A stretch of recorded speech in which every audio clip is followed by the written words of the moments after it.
Ndizera ko mukomeje kumereza mwese mukomeza gukurikirana ibiganiro bya Don Entertainment. Ngira ngo uyu munsi tugarutse kuwitwa Bruce Melody.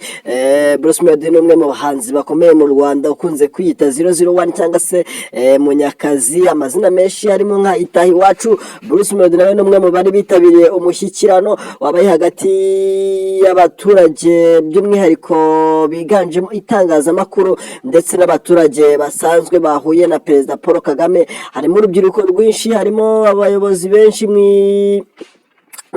ngeri zitandukanye, ariko ibyatunguranye ni uburyo Bruce Melody yaje akiterura akabaza ikibazo abantu benshi batinya kuba babaza, cyane ko ni ikibazo kitoroshye kubera ko ni ikibazo kirimo politike. Abandi bakavuga ati kuba mu Rwanda nta monetization ihari, byaze bikunze ubuyobozi bugomba kuba bubizi, ariko Bruce Melody yateruye abaza iki kibazo. Abantu benshi bakomeza kuvuga ati Bruce Melody ntabwo asanzwe, koko ni Munyakazi iteka itakubita bangura akavuga icyo ashaka kuvuga, wababara cyangwa se ukishima. Perezida Paul Kagame byamutangaje, arangije anavuga izina rya Bruce Melody, aravuga ati ikibazo Bruce amaze kubaza gisaba iki?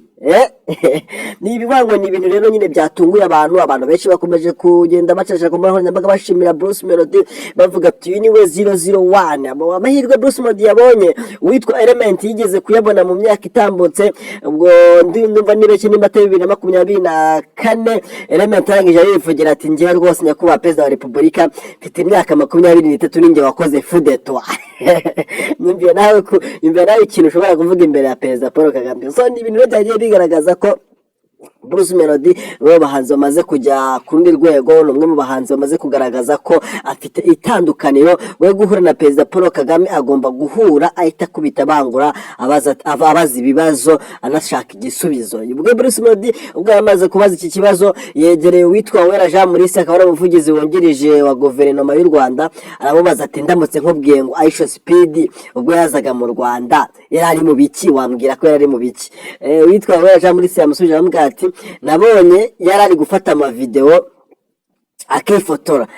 Urumva nyine Bruce Melody yasaga nkaho yabwiraga ubuyobozi ati buriya Aisha Speed ubwo yazaga mu Rwanda yari ari mu gukorera amafaranga, yagiye live abakorera amafaranga, yinjije amafaranga bishanye ku buryo ki aramutse agiye nka live agakora video ari live yinjiza amafaranga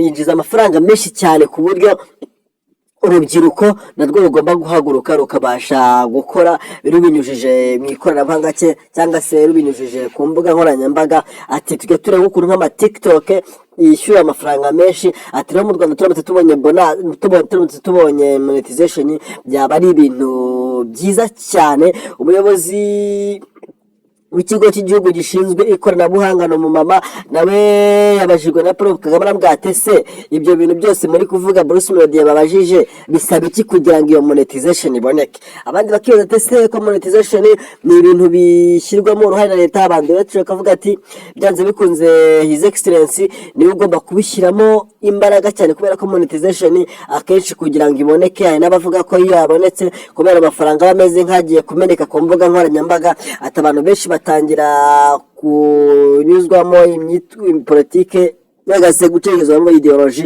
yo kugira ngo barwanye ubuyobozi, nuko twe tubibona mu bihugu bindi bitandukanye nka za Kenya, Uganda, Tanzania, tubona abaturage bajya mu mihanda bakigaragambya. Ati ibingibi biri mu bitera akadamararo, maze abaturage bagatangira kwigaragambya basa nkaho nyine bamaze kurengwa, bagatangira kuvuga nabi ubuyobozi buriho. Bruce Melody yavuze ati nyamara nubwo internet yaba iriho mu Rwanda hari na monetization, ikintu cya mbere tugomba kumenya no kumenya neza nimba izo mbuga nkoranyambaga zikoreshwa neza mu buryo butari buteze umutekano muke w'igihugu cyacu, cyane ko tuzi amateka byaturanze ndetse tugaba tugomba no kuyasigasira. Ariko ibingibi ubwo Bruce Melody bivugaga, Perezida Paul Kagame yavuze ati twebwe turashaka kumenya bisaba iki kugira ngo monetization iboneke. Ntabwo ibintu byamaze gushyirwamo imbaraga, ariko bikaba ari Bruce Melody. Abantu benshi bakomeje kwibaza ati Bruce Melody ntago asanzwe. Bruce Melody ni umuntu ukuze ufite mind iri mature. Abantu benshi bakomeje gutungurwa ndetse banibaza uburyo Bruce Melody rwose yabashe gutinyuka akabaza iki kibazo. Badebeni twagiye tubabona inshuro nyinshi bahuye na Perezida Paul Kagame, na bimwe yigeze abasha kuba yavuga ikintu nk'iki ngiki, abandi bakavuga ati Debeni rwose bose yagenda bakiganira bagaseka gataha nta kindi kintu ashobora gukora. Bruce Melody rero we bijyanye n'amafaranga ahita kubwirira aho ngaho ngayo nguko rero ni amwe mu makuru yaciracaye ku munsi wa wejo watambutse ku tariki 6 z'ukwezi kwa kabiri bikaba ari uyu mwaka nyine wa 2026. Bruce Melody nawe yatunguye abantu nyine yerekana ko numwe mu bahanzi bakomeye kandi yagomba no gukora ibikomeye, akabaza Perezida Paul Kagame ibintu bifite gahunda.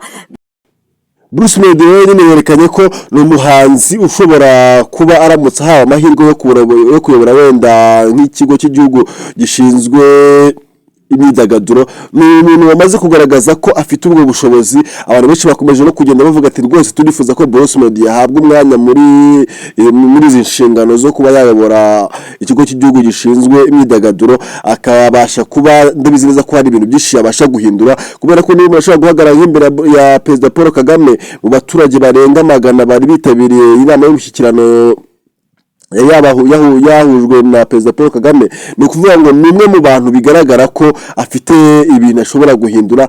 Hari changes nyinshi ashobora guhindura mu myidagaduro cyangwa se muri muzika nyarwanda n'ibindi bikorwa bifite aho bihuriye n'imyidagaduro. Bruce Melody yagaragaje ko nyine ni umuntu nyine ufite ishyaka ryo gukora nyine uko yita mu nyakazi, nta bintu byo kujenjekera, nta bintu byo kuvuga ngo aratinya kuvuga, cyane ko na Perezida Paul Kagame cyangwa se His Excellency nawe akunda umuntu umubaza, akunda umuntu ufite akunda ibibazo, kugira ngo kuba ibibazo nini iyo habonetse ibisubizo nibwo abantu bishima.